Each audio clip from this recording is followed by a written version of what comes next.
for all coming, and thank you to the Seminary Co-op for providing this venue to promote my book and to just talk about Lacan. Usually when I do these talks, I just kind of go over the basics of Lacan's thought. He's kind of one of these difficult French intellectuals, and so it takes a lot of elbow grease, as he would put it, to get into his concepts and to get what he's talking about. I'm going to kind of not do that today. I'm just going to jump into the deep end just because I want to, and I figure it's Hyde Park, people are smart. But it's okay. I think I'm pretty good at making Lacan clear. All the reviews have said, well, it's a very well-written book. And sometimes I'm like, well, either that means I'm a good, clear writer, or I've just committed the sin of simplifying the thought of a great man.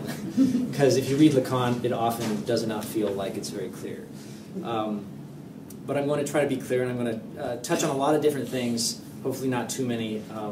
We'll see. The title of the talk today, which I didn't do good advertising, is actually, Are We Still Living in the Age of Anxiety?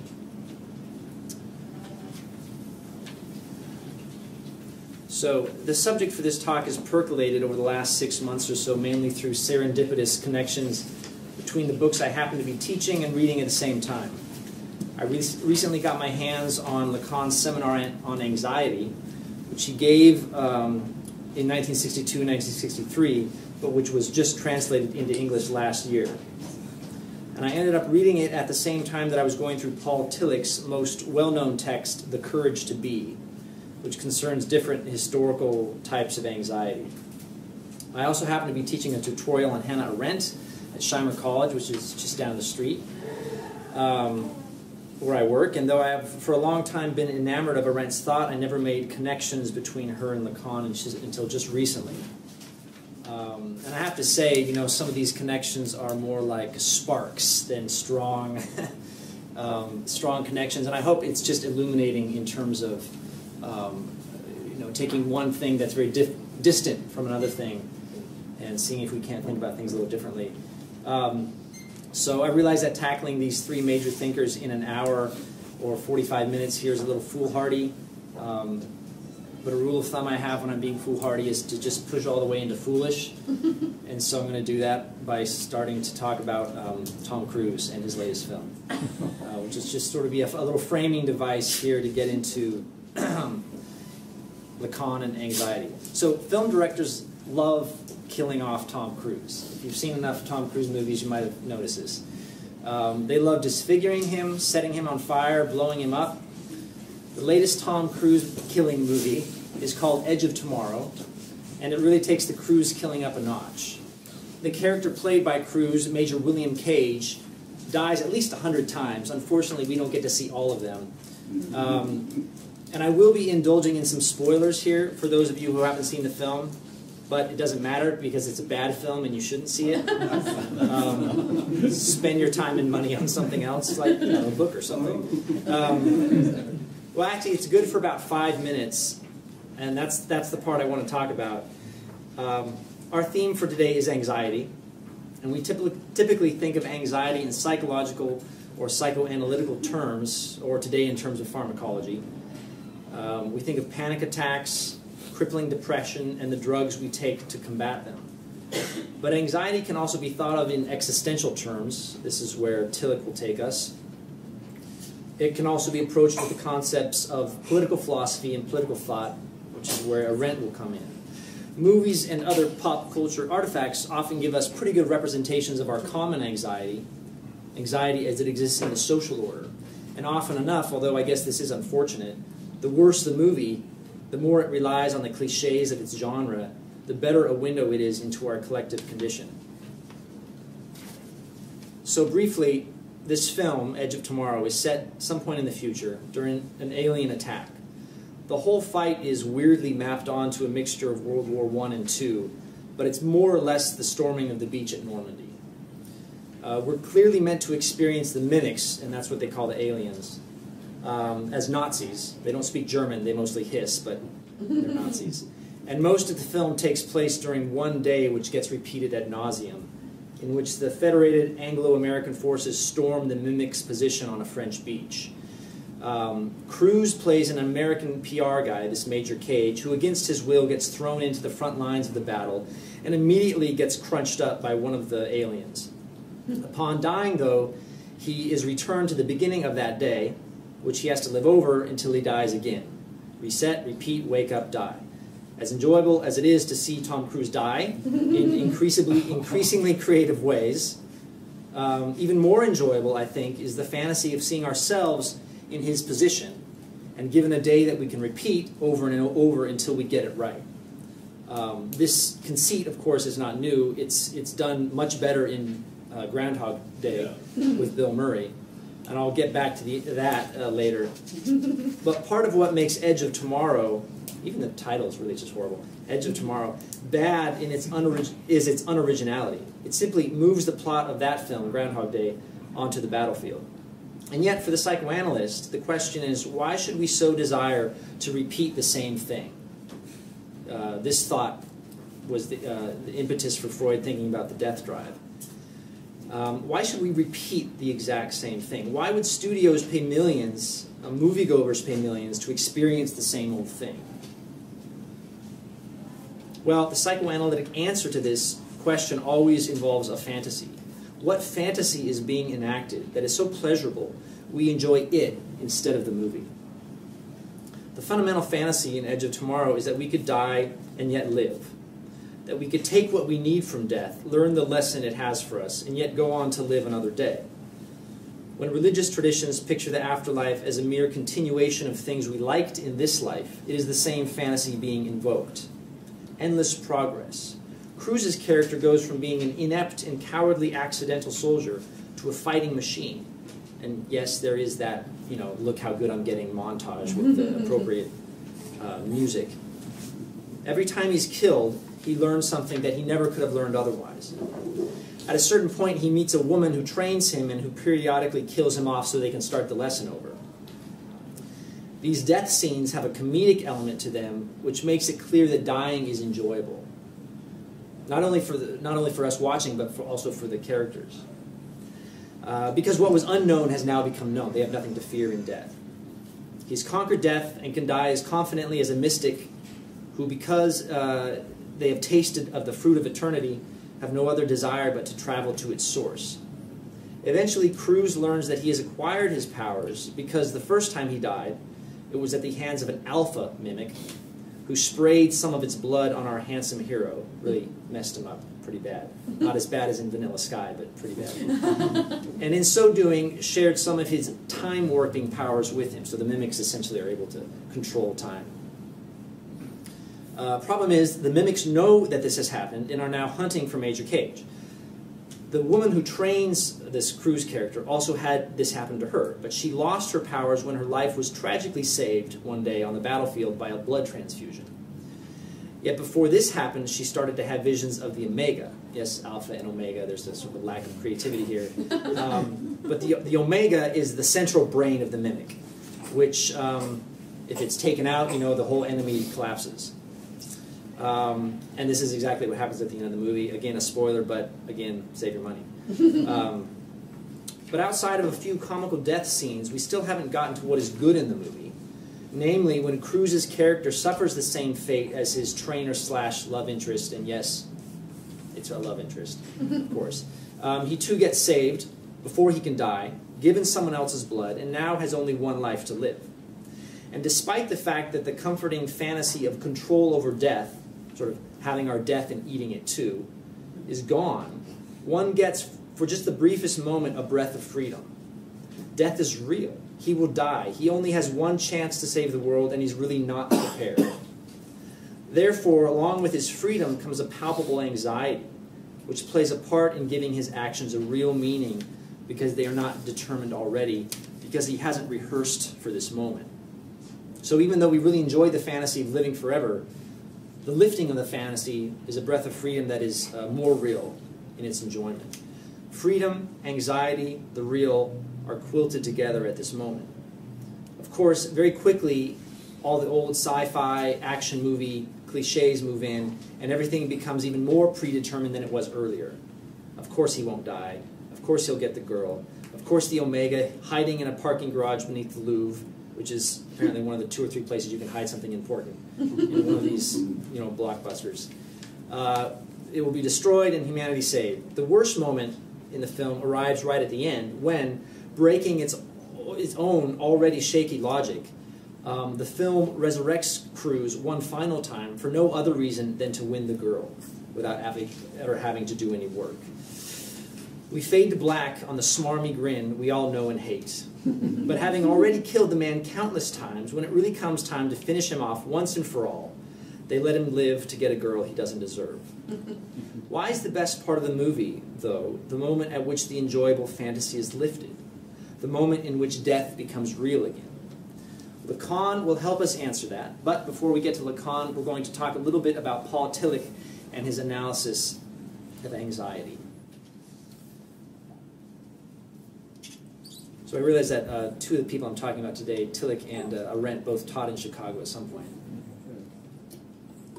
I don't believe Lacan ever did. He did visit the States, but stayed on the East Coast. Paul Tillich was a German Lutheran theologian born in 1886 who immigrated to the States at the age of 47. His 1952 book, The Courage to Be, has become one of, if not the most popular text written by a theologian in the last century, of the last century. Tillich addresses himself in this text to an audience living in the age of anxiety. He borrows the phrase from the title of a W.H. Auden poem published in 1947. This poem also was the inspiration of a Leonard Bernstein symphony, as well as a Jerome Robbins ballet. Intellectuals of the day seem to agree that indeed they were living in the age of anxiety. Tillich simply assumes the truth of the statement, and judging by the popularity of his text, so did a lot of other people. Tillich accepts the typical definition of anxiety that we see in people like Freud and Sartre, and it seems to be sort of generally just out there, that while fear has an object, anxiety does not. And while there does seem to be a focal point to anxiety in that day, namely the atomic bomb, because the bomb is so utterly overpowering, absolute annihilation at the touch of a button that you probably don't even see coming, it almost exceeds the bounds of a typical object that one could fear. While I might fear a gun pointed at me, my only response to a nuclear warhead in some undisclosed location but ready to drop in a couple seconds is anxiety. One minute, a nice sunny spring day, the next you're incinerated. While the survivors of Hiroshima and Nagasaki, Chernobyl and Fukushima had very concrete experiences with the effects of nuclear disasters, for the vast majority of people there was something very abstract about the atomic threat. It was not something one faced in daily life, and yet should the mind turn towards it, the enormity of the disaster that was really at the height of the Cold War, just minutes away, was enough to constrict the heart, narrow the breathing passages, take the breath away. In short, anxiety. Tillich actually talks about 3 different kinds of anxiety, each arising most acutely at the end of an age. The first is the anxiety of fate and death, as he says. For Tillich, this anxiety is most strongly marked in the ancient world, and the most effective response was provided by the Stoics. To embrace one's fate, to embrace the inevitability of death, even to the point of suicide, was courage in the face of death. This is courage to be oneself in the face of one's own dissolution at the hands of fate and death. So Tillich talks about courage to be oneself and courage to be apart. With the rise of Christianity, the anxiety of fate and death slips into the background to make way for a different kind of anxiety, that of guilt and sin. Just as the ancient person was anxious over the fact that all must die, the Christian was anxious over the fact that all have sinned, that all are guilty before a just God. The courage that faces up to this anxiety is the courage to be apart, specifically a part of the corporate body of the church. By participating in the church, one can be assured that however sinful one is personally, the bridegroom Christ will not reject his bride, the church. The anxiety of sin and guilt came to a head in the Protestant Reformation. This is the end of the age, the end of the medieval age. As the medieval church was being splintered, and was answered, according to Tillich, by the courage of Luther and others who, while founding new churches to replace those they have broken from, also experienced, perhaps for the first time in our history, the despair that goes along with this courage. A despair that makes us feel that none of it really matters, that all the energy we put into the institutions meant to save us, meant to redeem us, are perhaps also irredeemably tainted by the same frailty as those people that have made them. Which brings us to the third type of anxiety that, according to Tillich, marks most acutely the modern age. I mentioned that for Tillich, each form of anxiety comes to a head at the end of an age, and though some might say that modernity is coming to an end at some point between Kierkegaard and Sartre, the very name of the age that follows the modern one, namely postmodernity, seems anxiety-ridden. Are we modern? Are we postmodern? How can one really be beyond the time or the now, which is what modern means? I would venture to say that the reason anxiety has been the affect of the age for so many years is that we've been stuck at the end of modernity for a great while, and there does not seem to be a clear way to make the cut final. Samuel Johnson said that a modern person is just someone who's made a clean break with the ancient world. I would argue that such a goal is pointless and counterproductive, that to be truly modern is to be truly grounded in our classics, to be as ancient as we can. To be truly modern would be to no longer have anxiety about the age to come or what it will be called. But the important contribution of the Protestant founders to the treatment of anxiety leads, in a way, to the third crisis, that of the modern era.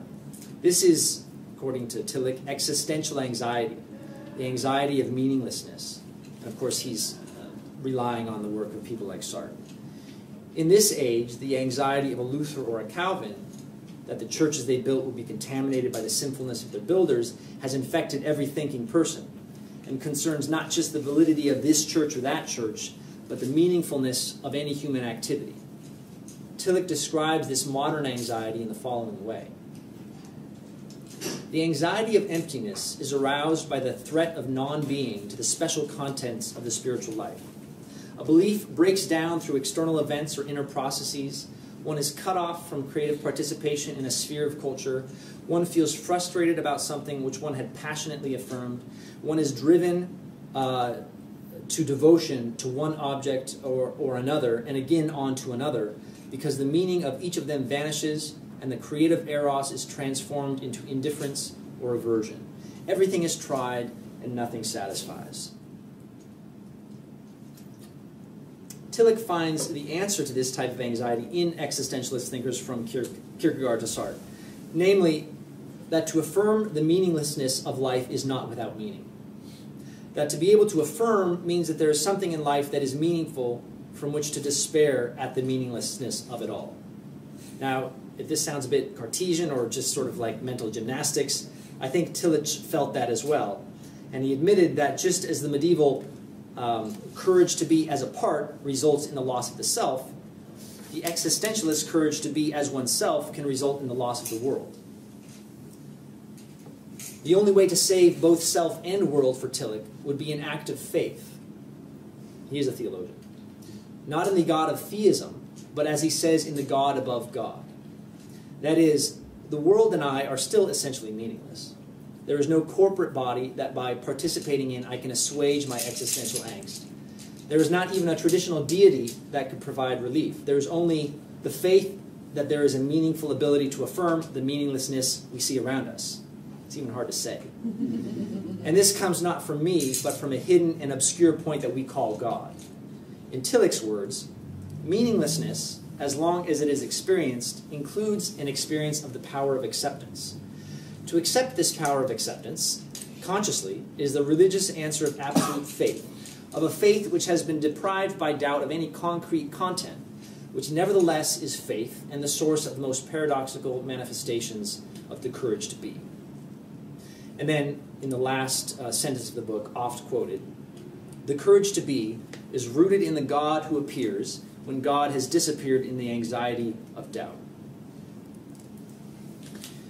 So, as helpful as Tillich has been in emphasizing the importance of anxiety for our age and for the ages preceding and making these connections, historical connections, I find the sort of redoubled abstraction of his language problematic. Accepting meaninglessness, he says, is in itself a meaningful act. But how do I know that I've accepted meaninglessness? Isn't it possible that I'm quite skilled at fooling myself into thinking that I've seen to the depths of the meaninglessness of my situation, when in fact I'm just engaging in a well-worn fantasy that makes me feel that I've earned some sort of existentialist street cred? And here's where I think psychoanalysis provides a necessary corrective to Tillich's thought on anxiety, which, powerful enough from a philosophical perspective and from a historical perspective, simply cannot do what it wants to do, I think, at a pastoral level, which is help people. Lacan would agree with Tillich at the level of theory. Yes, one cannot get over meaninglessness and its attendant anxiety. It's part and parcel of our state. And of course, many of us would agree with this as well. But in its abstraction, it's quite empty. Psychoanalysis demands that one earn the right to such a statement, that one arrives at it through a struggle with one's history and one's retelling of that history in the analytic situation. Freud quickly learned how ineffective it was to simply inform people as to the nature of their malady. For neurotics, and for obsessives especially, this only fed their fantastical image of themselves as self-knowing, as ones who could heal themselves in an intellectual way, detaching affect from signifier. I think a good way to get at this is an early description Lacan gives of psychoanalysis and its cure, when he still believed it could provide a cure. He said, when you first come in, you talk to me, but not about yourself. And then you start talking about yourself, but not to me, sort of as the analyst. At the end, you can talk to me about yourself. Did I say that right? The first one, okay. Felt like I redoubled it. So in other words, the words in the beginning are detached from the affect.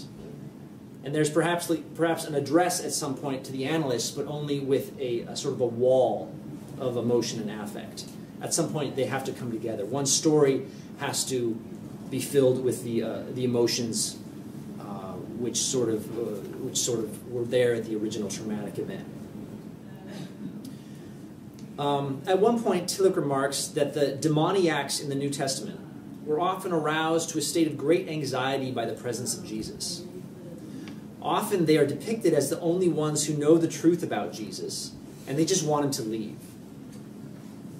The conclusion I draw from this, and this is my conclusion, not necessarily Tillich's, yet I think it can serve as a bridge between Tillich and Lacan, is that from what we might call a mythological perspective, ontological anxiety in our tradition results from God's horrifying closeness to us. God's continual offer to love and be loved. This is what horrifies the demoniacs. In Lacan's words, there is only one command in the Bible, and that command is simply jouir, enjoy. It is this command, not anything about sexual practices or food rules, that inspires the greatest anxiety for Lacan. Now, whether we agree with him or not, you can't deny that the first command in the Hebrew Bible is a thou shalt, not a thou shalt not. Right? Thou shalt be fruitful and multiply and have dominion over every living thing that moves on the earth. In my book, I give the example of the problems of being told that enjoyment is off limits versus the problems of being told to go enjoy. So traditionally, the college student would be told, watch out for enjoyment, watch out for girls and drink and parties, get down to studying. Now, I think, the college student, but really all of us, are told, enjoy. Whatever you're doing, get maximum enjoyment out of it. And if we don't win that enjoyment, that's where we feel guilty. Of course, there is some of that old guilt that we feel guilty for not studying, but I think we feel more guilty when we don't party, when we don't enjoy ourselves. And that's sort of Lacan's insight, I think, into prohibition and how it really works. So the perpetual freedom to say yes to God, to enjoy God, is an anxiety-inducing closeness. One cannot be free of the love of God, and this is simply terrifying. The traditional Christian notion of hell would also support this. in that it is not the absence of God which makes hell hell, but precisely the love of God when it is rejected. This would seem to be at the root of Tillich's existential anxiety.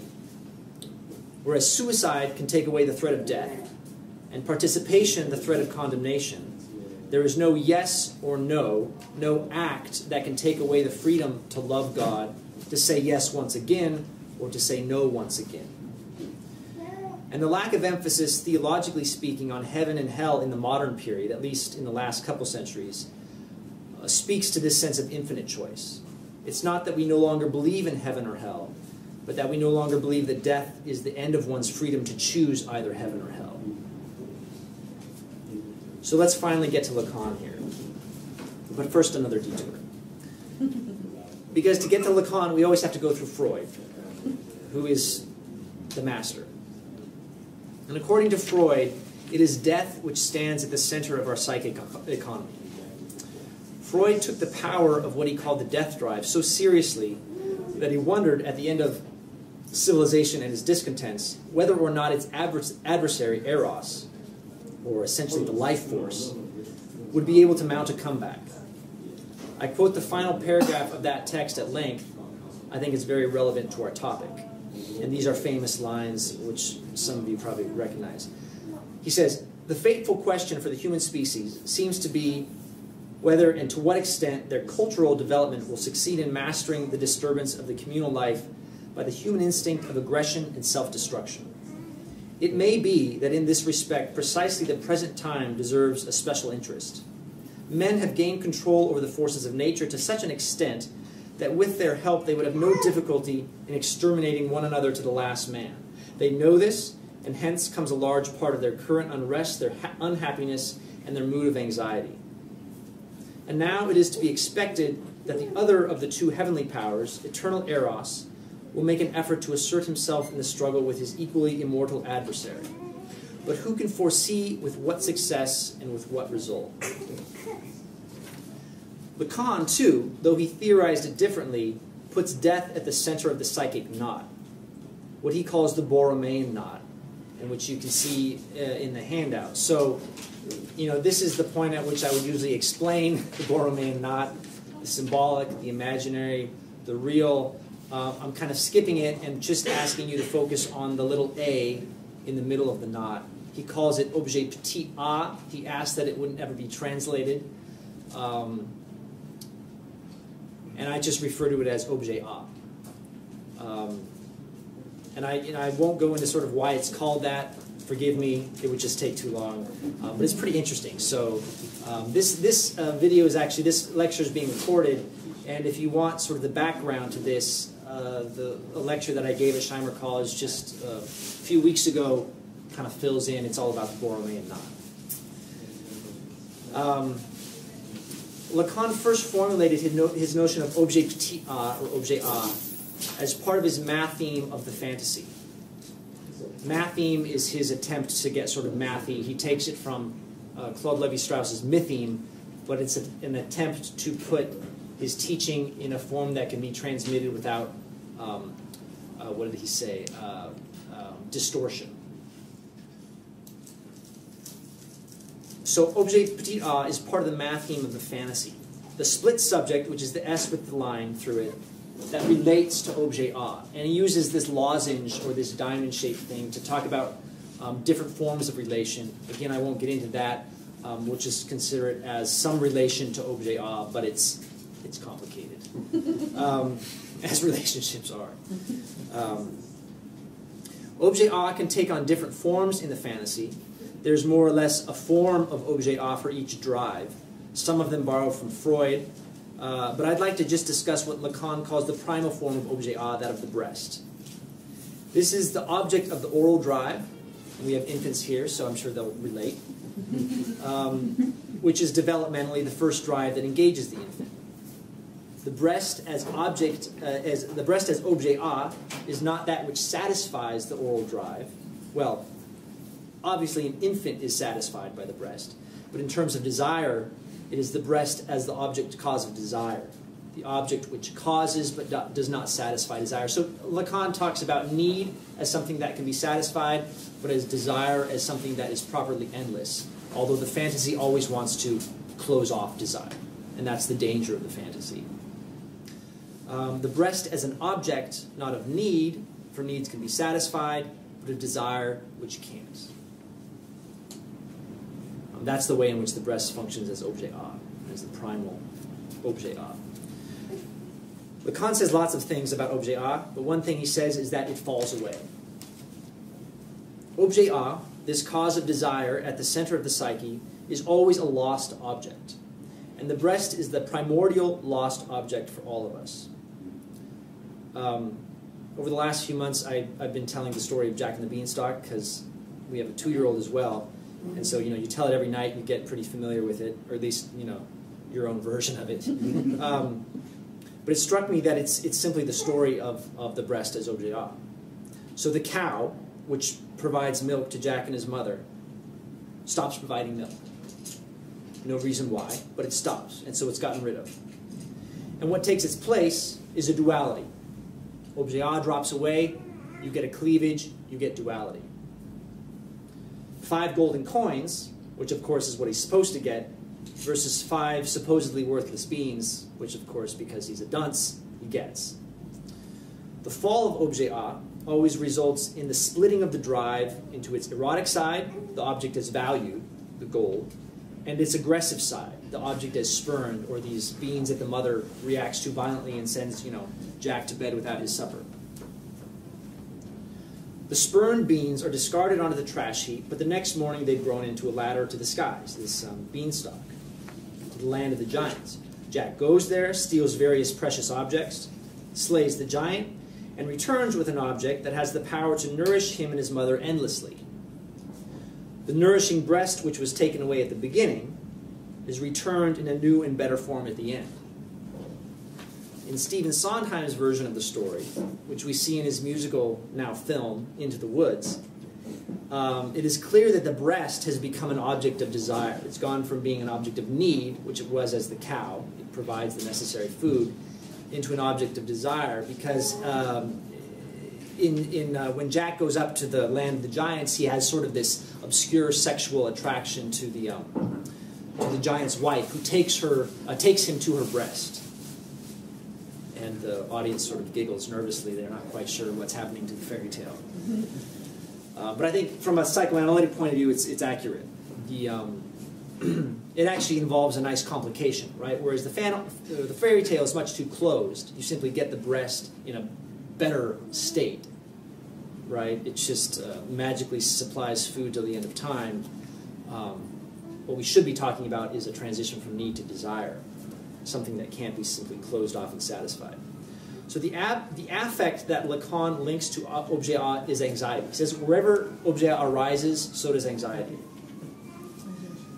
Strangely enough, though, anxiety does not arise because the object is lost, but because the object of desire does not leave the subject any breathing room. And I think this is really his insight here, and where he goes apart from Tillich and goes beyond him. When the milk goes dry, Jack might experience fear or hunger, but it is only when the maternal object, represented in the giants and perhaps in the breasts of the giantess, that we come up against anxiety. It is only in the maternal object that we come up against anxiety. Anxiety arises when there is a lack of lack. This only makes sense if we realize that for Lacan, it is desire which is ontologically for humans most important. And if my object of desire leaves me no space, satisfies me too well, that means I have nothing to desire. My desire dries up. And thus my very subjectivity is in danger. For Lacan, the result of not giving a child room to desire, of satisfying desires too well, is actually psychosis, where because the incipient subject was never able to win any breathing room to work out her own desire, subjectivity never occurred, never developed. Lacan talks about neurotics, psychotics, and perverts. We're mostly talking about neurotics today, but I just sort of put that out there because some of the things I say about anxiety will be different if you're talking about the different kinds of human subjects. But for neurotic subjects, working through the fundamental fantasy is the whole point of analysis, or at least one way to look at what the point of analysis is. Analysis, says Lacan, should exhaust demands. So both desire and anxiety can be experienced in a real way, a way not completely constrained by the limits of the fantasy. While the fantasy reveals objet A, in the matheme there, reveals the object of loss and desire around which the psychic economy is based, it also squelches that desire, covers up the anxiety by providing a phantasmatic answer to desire. In Jack and the Beanstalk, the fundamental fantasy centers around the loss of the maternal breast, as the cow, and its transformation into the goose that lays the golden egg, a perpetual source of dependable nourishment, one that can't be taken away if I'm bad or if I grow up. So while on the one hand, the story can be read as a helpful parable of weaning, yes, the breast is gone, but you will find other ways to satisfy your hunger, it also dangerously pretends that the object of desire could ever be as dependable as an object of need. The infant experiences hunger, cries, and hopefully is given the object of its oral need. The adult, the subject, experiences desires and mistakes it for need, and fantasizes that there is some object that could plug up the hole of desire. Here we see that Lacan's approach to anxiety is in a way similar to that of Tillich. Anxiety is part and parcel of the human experience, and one should not attempt to get over it. Instead, one works with it. What is refreshing about Lacan is that he is very concrete in the manner one works with one's fantasy, or as he sometimes says, one's symptom. While there are general guidelines, ultimately one can only address pathological anxiety via the talking cure. Psychoanalysis, which is psychoanalysis, because our symptoms arise out of our history, and we can only address them by talking, by telling our story of ourselves, by telling it better. I want to move now to discussing anxiety from the perspective of political philosophy, but not forgetting these points, especially concerning Lacan. While it's true that pathological anxiety is best addressed one-on-one in a psychoanalytic situation, it is also true that our personal stories participate in our collective ones. And my goal here, like I mentioned before, is not to be prescriptive, but to kind of create a spark between these two figures that are admittedly very far apart, Lacan and Arendt. So Arendt.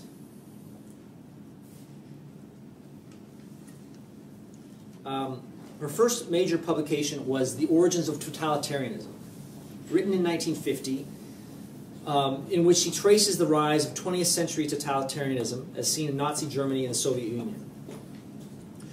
One can understand the rest of her career as an attempt to articulate an alternative to these regimes, and an conceptual alternative as well. In her 1962 book, On Revolution, she gives this alternative to us. And for her, it's the revolutionary political experience in the United States, or what was to become the United States, prior to 1776.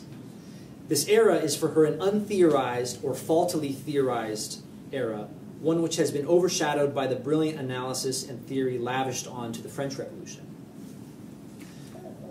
What I'd like to focus on in her analysis of totalitarian regimes is the way in which these regimes, in her telling, manage, create, and control anxiety.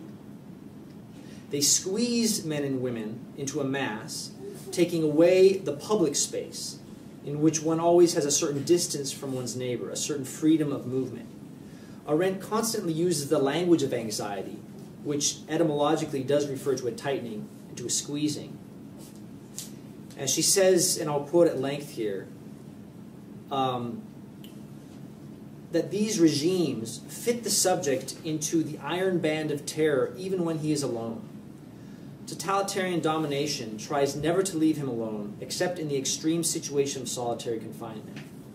By destroying all space between men and pressing men against each other, even the productive potentialities of isolation are annihilated. By teaching and glorifying the logical reasoning of loneliness, where man knows that he will be utterly lost if he ever lets go of the first premise from which the whole process is being started.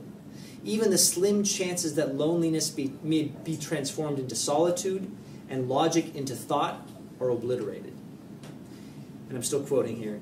If this practice is compared with that of tyranny, it seems as if a way has been found to set the desert itself in motion, to let loose a sandstorm that could cover all parts of the inhabited earth. End quote. Now, this first premise that Arendt mentions concerns the ideological nature of totalitarian governments. That all thought and all action are tied to one basic idea that must be followed rigorously to the end. But these ideas are clearly more fantastical than logical, the Lacanian point.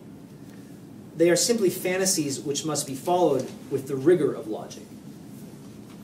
In Nazism, the fantasy of getting rid of all the Jews in Europe to usher in a kingdom of 1,000 years of peace is enlarged and emphasized to such a degree that common sense almost drops out completely.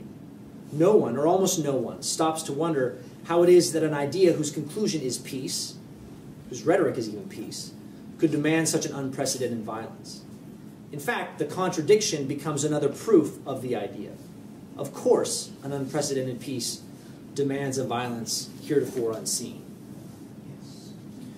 The ideas behind ideologies always baffle common sense and allow their proponents to get their cake while eating it too. They claim both of Freud's primal drives, death and eros, without bothering about the lack of mutuality between them, which bedeviled Freud. Here is a sign that the fantasy is closed in on itself. Going back to our movie, in Edge of Tomorrow, Major Cage gets to die without dying. In totalitarianism, subjects get to kill with impunity. They get to kill without being limited by any of the traditional limits on killing, whether they be religious, political, or commonsensical. Arendt points out that the efforts connected to the concentration camps in the last few years of World War II were clearly ruining any chance that the Nazis might actually win the war. So they're following their own idea to their own demise. But in both cases, the film and these regimes, the fantasy more or less completely occludes anxiety. And yet, as Arendt notes, one happy feature of totalitarian governments is that perhaps because of the circularity of their logic, they always end up consuming themselves. It was no secret that once the Jews were taken care of, the next target was inferior Germans. In the totalitarianism of the Soviet Union under Stalin, this tendency towards self-devouring was even clearer, according to Arendt. And the terror more omnipresent, as it happened again and again that those most clearly in seats of power succumbed to the grinding gears of the idea just as quickly as anyone. In fact, terror is another of the crucial characteristics of the totalitarian fantasy. For those on the inside of the fantasy, anxiety has gone away. But for those on the outside, and there's always an outside, the experience is only pure terror. What the Bolsheviks did so well, and perhaps Stalin was the absolute master, was to make sure that everyone, except the man in the center of the regime, we might say the Omega, feels the danger of that terror and is therefore all the more likely to inform on neighbors and spouses in order to stay on the right side of the fantasy. It seems to me that only psychoanalysis has placed sufficient weight on this fantasy in its centrality in the life of the psyche to explain the bewildering lack of resistance in totalitarian regimes. The subject does not resist because to resist would be to suffer the full terror not of an external agent, police or military, but of their own death drive. Part of the logic of this terror was to, in Arendt's words, squeeze people into a mass, to deprive them of their public space, which in her philosophy means to take away their freedom, because freedom is only possible in a public space where men and women can meet each other as equals. It is this public space in which we are free to legislate our own fate that Arendt emphasizes in the American Revolution. So, in contrast to the French Revolution, in which the poor become a mass squeezed together and directed by a general will, this concept of Rousseau, a situation which inevitably calls up a single figure, the first being Napoleon, to give direction to this amorphous mass. And of course, the terror that paves the way to this. In France, the social contract was between the mass of people and a tyrannical general will, which was, in Arendt's telling, modeled on the monarch and is sort of able to incarnate a figure like Napoleon. The social contract for the Americans was between the people themselves, who were equals and who were equals in a public space where they could legislate for themselves. So this gets back to Tocqueville and his sort of amazement at the number of associations and little groups that all Americans seem to be a part of. He said, look, this capacity for contract making, for making covenants, clearly seems to be a part of the American DNA, and she accepts that argument. So this social contract between people, as opposed between the people and another thing that represents authority, is for Arendt the only authority needed to found the nation in a constitution of freedom. And she explains the strange, enduring ability of our Constitution to be rooted there, in the sort of simple fact of people doing something new together in this public space of freedom. So, in my opinion, or at least I'm throwing it out there, Arendt and Lacan seem to converge on the notion of freedom. The Lacanian subject has freedom precisely to the extent that it's left perpetually unsatisfied. Or the Arendtian political subject is free precisely to the extent that there is a minimal distance from one of the basic goals of political deliberation, namely security. And this brings us to the objet a of the American political landscape, which in Arendt's reading, well, she doesn't use the term objet a, but the thing that drops out after the founding of the Republic is enjoyment in politics. And I realize this is a tremendous oxymoron. It's impossible, I think, for us to imagine that anyone could enjoy politics. At best, it's a duty that some brave souls are willing to take on, a duty that we grudgingly perform every 4 years when we go to the polls. And the fact that I think I only vote every 4 years proves my point. At worst, it's a theater of scandal and corruption attracting rogues and charlatans. And even when a TV show or a film, something like House of Cards, depicts an engaged political actor, this enjoyment is often pathological. They do it because they need the adulation, because they are addicted to the power and the fame. And I think this is essentially how we think of political actors, even when we respect them. We assume that there is some sort of pathological need for praise and adulation. And yet, Arendt emphasizes the bliss and enjoyment of men like John Adams and Thomas Jefferson, and she has these quotes that I think sound very strange about how much they enjoyed the work they did. And so I'll give a couple of them. This is Jefferson to Adams. They wrote these letters to each other at the end of their lives. Jefferson says, "May we meet there again, in Congress, with our ancient colleagues, and receive with them the seal of approbation. Well done, my good and faithful servants." They're very old, of course. They're thinking of their deaths. And Arendt says, commenting on this, "Here we have the admission that life in Congress, the joys of discourse and legislation, were to Jefferson no less a foretaste of the eternal bliss to come than the delights of contemplation had been for medieval piety." And as a philosopher, this is her point of interest, right? It flips the tradition, which has always said that the only joys in this world that are worth talking about, that have any bearing on eternity, are those of contemplation, of seeing God, communing with God. And then she also quotes John Adams, who says, referring to the same work of legislating and discourse and all this, that it is action and not rest that constitutes our pleasure. And that also flips the tradition. It's not the Sabbath that is pleasurable, it's all the work. And so heaven for them is hashing out another bill. May we be saved from such a heaven. But for Arendt, you know, that's a problem, that we can't even really conceptualize that kind of enjoyment. These men, these founding fathers, knew that they were engaging in political activity that was risky, foolhardy, absurd in ways, and at a certain point it must have dawned on them that despite all the classical models they obsessively attempted to follow, you know, they more or less walked around in togas, they were about to birth something completely new. And yet, what we get from them is not a sense of anxiety, especially in these letters which she focuses on, or being lost at sea, despite their lack of security in their position, but of the bliss of joining together as equals to determine the shape of their fate, to lay down a constitution of freedom, which they had the audacity to consider as something that would last for generations.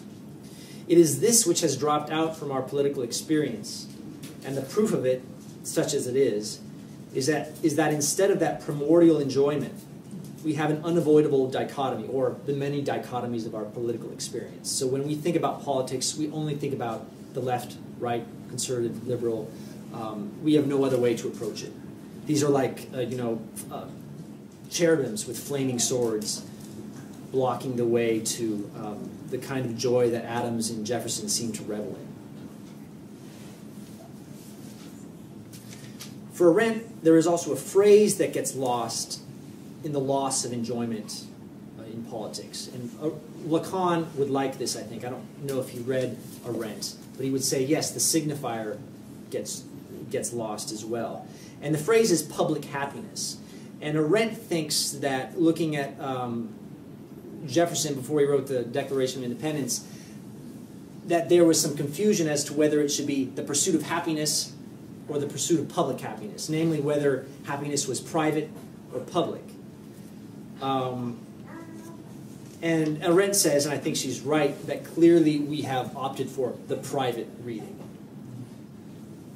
So what replaces the public happiness becomes pursuit of happiness, which is essentially pursuit of private happiness. And another way to look at it is to see the public happiness dropping out and getting the duality of security versus, or sort of next to, related to this private happiness. The situation in which we think of politics as protecting the private happiness or the private wealth that one earns on one's own, outside of the public sphere. So maybe to cast light on this, to make it a little more clear, we remember in the fairy tale, Jack and the Beanstalk, that when objet A, the breast-slashed cow, drops out, we're presented with a duality. This is also in the Garden of Eden, right? When the tree of life drops out, we get the tree of duality, tree of good and evil, which is a tree of good versus evil, which is also a tree of good, of life versus death. So too in the American political experience, we not only get the dualities of left and right, but we also get the duality of private happiness and the security which it needs. And this seems to map on pretty well to the coins and the beans, which I talked about earlier. These coins of wealth and these seemingly worthless beans that ultimately provide the security of endless wealth. But one shouldn't do politics as if it were a fairy tale. So, to kind of recap what we've learned today, if we've learned anything, something to take away. With Tillich, we get this message of anxiety as being here to stay. He says it's there in the ancient world, the medieval world, the modern world. We simply deal with it differently. The important thing in terms of the courage to be is the courage to face anxiety. We ought not to turn objects of fear, objects of anxiety into objects of fear. And I think you see this come up. I mean, for me, this news about the airliner that crashed a couple days ago, and we just heard the news, I think this morning or last night, that it seems to be that the co-pilot locked the pilot out of the cockpit and took the plane down with complete calm for no seeming reason. And I was listening to the report, and I had the moment of a great anxiety when they talked about how, in the black box recording, which records everything that goes on in the cockpit, you could hear him breathing regularly until impact. There was no tension, no fear. And as the report went on, I was able to relieve my anxiety because they told me that, well, he seems completely normal, painfully normal, and yet there was a week during training that he had to take off because he had some stress or he had some depression. And I thought, oh, he must have gone to train with Al-Qaeda. There must be a reason, right? That is an absurd thing to think. I don't think this is true. Perhaps there's some link with his depression or stress.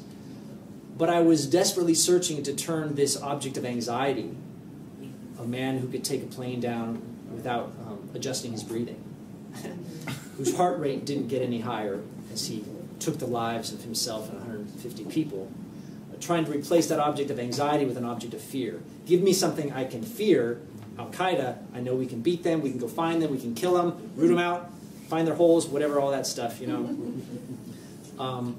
But that's a danger, I think, for Tillich, and he sort of gives you this sense of watch out for that tendency. Lacan says, and I think not completely disagreeing with Tillich, that anxiety is not without its object. It's not without its object. The object of anxiety is objet A. And in the psychoanalytic setting, to follow the trail of anxiety, to work through one's fundamental fantasy, to grapple with objet A, is to achieve a minimal distance from your anxiety, which is the space of desire. So Lacan also says, work with anxiety, get some distance from it.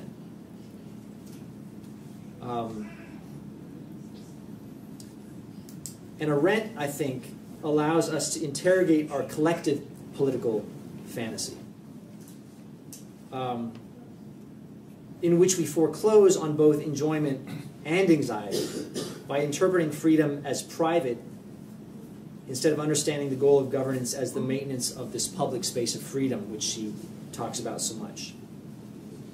We've interpreted pursuit of happiness in solely private terms, and we've reaped the benefits of wealth and security. But what if freedom is something much closer to Lacan's desire? Some breathing room from the admittedly valuable goal of public security. What if we could think about these lost public spaces of freedom where the enjoyment of excelling, of persuading, of legislating and judging were allowed to exist there with their attendant anxieties? What if we were to look for ways to break open the fantasy of perfect security that includes both anxiety and enjoyment? So I've said that Groundhog Day is a much better film than Edge of Tomorrow. I don't think anyone's going to take me to task on this. But it's not just because it came first with this idea of the repeating day, but because in contradistinction to Edge of Tomorrow, where despite a lifting of the fantasy for a brief moment, our hero never seriously has to bear responsibility for his actions in the face of a death that is real. In distinction to that, in Groundhog Day, the Bill Murray character, he comes to despair not because he will one day die, but because he can no longer die. After a few fun death scenes, he loses the enjoyment of death. It's only when he lives as if he's going to die, while he still holds the power of immortality, that he's finally able to break the spell of the repeating day and wake up in tomorrow. And yes, he gets the girl at the end of the film, but only after we've seen him clearly work through his fantasy of this girl. And he gets her and some distance from his fantasy at the same moment. Thank you very much for your patience.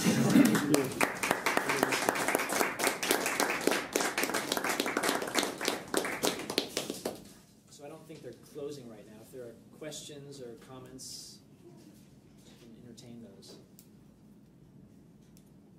My voice will